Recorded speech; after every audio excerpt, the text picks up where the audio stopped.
Online trading, share market, broking இந்த மாதிரி இந்த துறையில் இருக்கிறவங்க எல்லாருக்குமே வந்து இந்த மாதம் லாபம் கொடுக்கக்கூடிய மாதமாக இருக்கும். ஏன்னா அடுத்த 10 வருடத்துக்கு நீங்கள் தாங்க முதலாளி, நீங்கள் தாங்க தொழிலதிபர். நீங்கள் ஒரு 20 பேர், 100 பேர், 500 பேருக்கு ஒரு வேலை கொடுத்து ஒரு பிரம்மாண்டமான ஒரு தொழிற்சாலையோ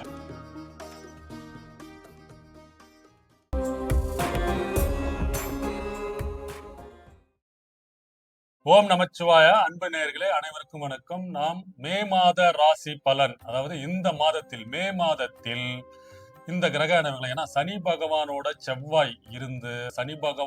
செவ்வாய் சேர்ந்து இவ்வளவு பிரச்சனைக்கு காரணம். அனைத்து ராசிகளுக்குமே வந்து ஒரு துன்ப நிலை, ஒரு கஷ்டம், வாகன விபத்துகள், சண்டை, குடும்பத்தில் பிரச்சனை, நிறைய வந்து தடைகள், சச்சரவுகள், தொந்தரவுகள்லாம் இருந்ததெல்லாம் இந்த மே மாதத்தில் இந்த கிரக இணைவுகள் இந்த இடத்துல இருக்க போறாங்க. ஏன்னா மாத கிரகம் சொல்லக்கூடிய செவ்வாய் பகவான் அவரோட சொந்த வீட்டுக்கு, சனி வீட்டுல இருந்து இவ்வளவு சங்கடங்கள் கொடுத்துட்டு வந்த எல்லா ராசிகளுக்குமே வந்து ஒரு சச்சரவு, குடும்பத்துல பிரச்சனை, தொழில பிரச்சனை, குடும்பத்துல பிரச்சனை, பள்ளி மாணவர்கள் படிக்கும் அப்பா அம்மா, அதாவது பையனுக்கும் அப்பாவுக்கும் சண்டை, இந்த மாதிரி அனைத்து பிரச்சனைகளும் கொடுத்து வந்த அனைத்து ராசிக்காரர்களுக்கும் ஒரு விடிவு காலமாக செவ்வாய் சனீஸ்வரனிலிருந்து பிரிந்து அவரோட சொந்த ராசியான மேஷ ராசியில், அதாவது அவரோட சொந்த வீடு, அவரு மூலத்திரிகோணம் பெறக்கூடிய வீடு மேஷ ராசியில் வந்து சூரியனோட ஆட்சி பெற்று பலம் பொருந்து ஸ்ட்ராங்கான பொசிஷனுக்கு வராரு செவ்வாய். சரிங்களா?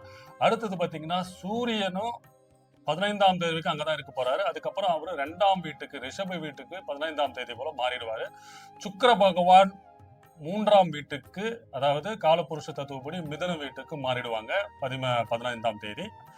புதன் பகவான் மேஷ ராசியில தான் இருப்பாரு. அதுக்கப்புறம் வந்து ரிஷப ராசியில ஒரு 20ஆம் தேதிக்கு அப்புறம் மாறுறாரு. ஸோ இந்த 4 கிரகமே வந்து பாத்தீங்கன்னா செவ்வாய், புதன், சூரியன், சுக்கிரன், இவங்க எல்லாருமே வந்து பாத்தீங்கன்னா இந்த மே மாதத்தில் மேஷம் டு மிதுனம் இந்த டிரான்சிட்ல தான் இருக்க போறாங்க.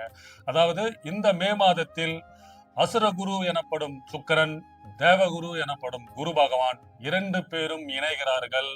அவரோட, அதாவது மிதுன ராசியில் சுக்கிரனும் குருவும் இணைந்து மே மாதம் யாருக்கெல்லாம் மாற்றங்கள், முன்னேற்றங்கள், ஜாக்பாட்டு, தொழில் வளர்ச்சி, புதிய வரவு, புதிய தொழில், கல்யாணம், புதிய பிசினஸ், முக்கியமா படிப்பு. ஏன்னா அசுரகுரு தேவகுரு இணைவு மிதுன ராசியில் புதன் வீட்டில் ஆட்சி பெற்ற நிலைமையில், அதாவது புதன் வீட்டில் ஒன்று சேர்ந்து இருக்கும் பட்சத்தில் இவங்களுக்கு என்னன்னா இது வந்து பரிவர்த்தனையும் பண்றாங்க. அதாவது புதனும் சுக்கிரனும் பரிவர்த்தனை பெற்று ஆட்சி பெற்ற நிலைமையில் இருப்பாங்க. ஸோ இந்த கிரக நிலைமை அடிப்படையில் ஒவ்வொரு ராசிக்கும் இந்த மே மாதம் என்னென்ன மாற்றங்கள், பலன்கள், ஜாக்பாட்டு, ஒரு அதிர்ஷ்டம், சக்சஸ்ன்றதை பார்ப்போம். துலாம் ராசி நேயர்களே, இந்த மே மாதம் உங்களோட ராசிநாதன் சுக்கிர பகவான் உங்களுக்கு 9ஆம் இடத்தில், அதாவது பாக்கியஸ்தானத்தில் துலாம் ராசிக்கு குரு, உங்க ராசிநாதன் இணைவு, அதாவது சுக்கிரனும் குரு பகவானும் உங்களுக்கு பாக்கிய ஸ்தானத்தில் இணைகிறாருங்க. இதனால என்னங்க, உங்களுக்கு எதிர்பாராத மாற்றங்கள், முன்னேற்றங்கள்லாம் ஒரு உங்களுக்கு கிடைக்க வேண்டிய அனைத்து பாக்கியங்களும் உங்களுக்கு கிடைக்க பெறுவீர்கள் இந்த மாதம். ஆல்ரெடி வந்து சித்திர மாதம் சூரிய பகவான் மாற்றம் ஏற்படும் போதே உங்களுக்கு மாற்றங்கள் எல்லாம் ஆரம்பிச்சிச்சு. படிப்படியா சிறு சிறு முன்னேற்றங்கள், தொழில் மாற்றம், வேலையில ஒரு நிரந்தரத்தன்மை, சிறு சிறு மகிழ்ச்சியான சூழ்நிலை எல்லாம் நடந்துகிட்டே வரும். இந்த மே மாதத்தில் அதற்கு அச்சாரமாக உங்களுக்கு அது நிரந்தரத்தன்மை பெற்று உங்க வாழ்க்கையில் ஒளி வீசும் மாதமாக மே மாதம் இருக்க போதுங்க. ஏன்னா தேவகுரு அசரகுரு இணையும் 9ஆம் இடத்தில் பாக்கியஸ்தானத்தில் உங்களுக்கு அனைத்து பாக்கியங்களும் இந்த மாதம் காத்துக்கிட்டு இருக்குங்க. ஏன்னா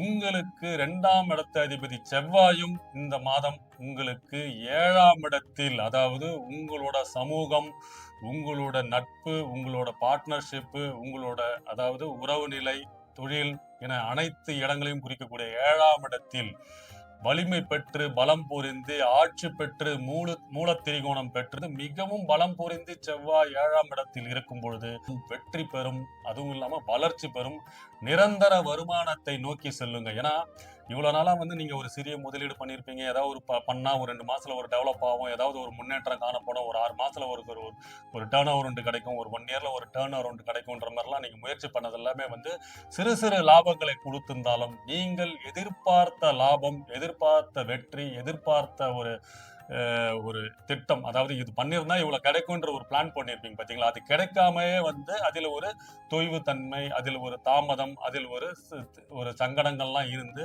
அப்படியே ஒரு கண்டினியூஸா நீங்க பண்ணிட்டே இருந்ததை இந்த மாதத்திலிருந்து, மே மாதத்திலிருந்து நீங்க எதிர்பார்த்த, நீங்க நினைத்த அனைத்து திட்டங்களும் வெற்றி, அதனோட அதிகமாக லாபத்தை கொடுக்கக்கூடிய மாதமாக இந்த மே மாதம் இருக்க போதுங்க. இந்த 7ஆம் இடத்தில் சூரியனும் புதனும் அங்க சேர்றாங்க. சோ சூரியனும் புதனும் சேரும் போது புதாதித்ய யோகம் பெறுறீங்க. உங்களுக்கு ராசி அதிபதியான சுக்கிரன் மற்றும் புதன் பரிவர்த்தனை யோகம் பெற்று ஆட்சி பெற்ற நிலைமையில இருக்கிறாங்க. அதாவது உங்களோட 12ஆம் அதிபதியும் அங்க பரிவர்த்தனையோட ஆட்சி பெற்று இருக்கும் பட்சத்தில் உங்களுக்கு எதிர்பார்த்த அனைத்து சகல வசதிகளும் கிடைக்கப் பெறுவீர்கள். சுக்கிரன் வந்து 9ஆம் இடத்தில் குருவோடு இணையும் போது எதிர்பாராத அதிர்ஷ்டம், 8ஆம் இடத்தில் புதன் இருக்கும் போது உங்களுக்கு எதிர்பாராத அதிர்ஷ்டம், தனவரவு, பொருளாதாரம், தொலைதூர பிரயாணங்களில் வந்து முன்னேற்றம், அதாவது நீண்ட தூர பிரயாணங்களிலிருந்து நல்ல செய்தி வர்றது, வெளிநாட்டு மூலயமா உங்களுக்கு வந்து லாபம் படுறது, வெளிநாட்டு முதலீடு, அந்நிய அதாவது online trading, share market, broking, இந்த மாதிரி இந்த துறையில இருக்கிறவங்க எல்லாருக்குமே வந்து இந்த மாதம் லாபம் கொடுக்கக்கூடிய மாதமாக இருக்கும். முக்கியமா மாணவர்கள் உயர்கல்வி படிக்கிறதுக்கு வெளிநாடு போறது, பாஸ்போர்ட் விசாக்கு வந்து முயற்சி பண்ணிட்டு இருக்கீங்க, அது வந்து உங்களுக்கு சாதகமாக அமைந்து, ஏன்னா அடுத்த மாதம் ஜூன் மாதம் குரு பகவான், அதாவது உங்களுக்கு 3க்கு அதிபதி 6க்கு அதிபதி, அதாவது தொழில்காரகரான குரு பகவான் உச்சம் பெற்று வலிமை பெற்று 12 வருடங்களுக்கு இருப்பு ஜூன் மாதம் வந்து அவரோட கடக வீட்டில் உச்சம் பெற்று அவர் பெயர்ச்சி அடையும் போது அதற்கு முன்பதாகவே அதுக்குண்டான வேலையும் அதுக்குண்டான அடித்தளத்தையும் அதுக்குண்டான பேஸ்மெண்ட்டையும் போடக்கூடிய மாதம் தான் மே மாதம். அதனால்தான் இங்க துலாம் ராசிக்காரர்கள் ஜூன் மாதத்திலிருந்து உச்சக்கட்ட நிலைமைக்கு போறீங்க. ஆனா அதற்கு முன்னாடி அதுக்குண்டான செயல் திட்டங்கள், செயல்பாடுகள், அதுக்கு என்னென்ன வேலைலாம் செய்யணுமோ, இப்போ ஒரு லோன் வாங்கணும்னா அப்ளிகேஷன் பண்ணணும், ஒரு வீடு கட்டணும்னா ஒருத்தர் போய் பார்க்கணும், என்னங்க பிளானிங் பண்ணணும். ஸோ உங்களோட வளர்ச்சிக்கு, உங்களோட முன்னேற்றத்திற்கு நீங்க அடுத்த ஒரு 10 வருடங்களில் ஒரு கோடீஸ்வர அந்தஸ்து பெற்று ஒரு முதலாளித்துவம், ஒரு தொழில் அதிபராக மாறக்கூடிய அமைப்பு இருக்கும் பட்சத்தில் இந்த மாதம் மே மாதம் அதுக்குண்டான அடித்தளத்தை போடக்கூடிய மாதமா இருக்கும். ஏன்னா அடுத்த 10 வருடத்தில் நீங்க தாங்க முதலாளி, நீங்க தாங்க தொழிலதிபர். நீங்க ஒரு 20 பேர், 100 பேர், 500 பேருக்கு ஒரு வேலை கொடுத்து ஒரு பிரம்மாண்டமான ஒரு தொழிற்சாலையோ, பிரம்மாண்டமான ஒரு கம்பெனி, எதுவா இருந்தாலுமே வந்து ஒரு பெரிய அளவில் ஒரு பெருசா ஒரு கம்பெனியை வந்து நிலைநிறுத்தி வெளிநாட்டிலையும் சரி, உள்ளூர்லயும் சரி, அதிக தொழிலாளிகள் போட்டு, எம்ப்ளாயிஸை போட்டு பிசினஸ் நடத்தக்கூடிய அமைப்பு உங்களுக்கு இருக்கு. அதுக்கு அச்சாரமாக, அதுக்கு அடித்தளமாக இந்த மாதம் எல்லா அடிப்படை வசதிகள், அதுக்கு வந்து அந்த இதுல கவர்மெண்ட் இதுல வந்து சிட்ல வந்து, அதாவது அந்த தொழிலுக்கான ரிஜிஸ்ட்ரேஷன் பண்றது, அதுக்கு உண்டான அடிப்படை வசதிகள், அதுக்கு உண்டான அடிப்படை அடித்தளங்கள் எல்லாமே இந்த மாதத்தை செயல்படுத்தி அதை வெற்றிகரமாக செயல்படுத்தி முன்னேற்றம் அடைவீர்கள். ஏன்னா 9ஆம் இடம் பாக்கியஸ்தானம் உங்களுக்கு அடுத்த ஒரு 10-15 வருடத்துக்கு என்னென்ன நீங்க யோசனை பிளானிங் வச்சிருக்கீங்களோ, உங்களோட கனவு திட்டம், கனவு ப்ராஜெக்ட், உங்களோட விஷன் சொல்லுவாங்க பாத்தீங்களா, உங்களோட விஷனை செயல்படுத்தக்கூடிய அனைத்து முயற்சிகளையும் திட்டங்களையும் இந்த மாதத்தில் செயல்படுத்தி வெற்றிக்குரிய மாதமாகவும் இந்த மாதம் உங்களுக்கு இருக்கும். மொத்தத்தில் இந்த மே மாதம் துலாம் ராசிக்கு அடித்தளம், பேஸ்மெண்ட்டை செயல்படுத்தி குரு பகவான் உச்சம் பெற்று அடுத்த மாதம் மாறும்போது அனைத்து சகல வசதிகளும் பெற்று தொழில் வளம், பொருளாதாரம், மாணவர்கள் படிப்பு, உயர்கல்வி, வெளிநாட்டுக்கு போறது என அனைத்து சகல வசதிகளும் அதுக்குண்டான தேவைகளும் பூர்த்தி அடையும் மாதமாக இந்த மாதம் இருக்கும். வாழ்க வளமுடன். வணக்கம்.